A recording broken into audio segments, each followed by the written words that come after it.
Okay guys, this is how you set your hot water heater. What's recommended is to do normal settings.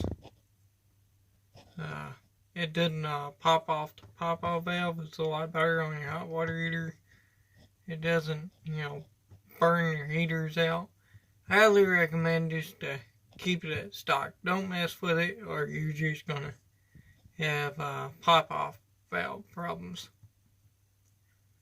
So, it's at 125, I do believe.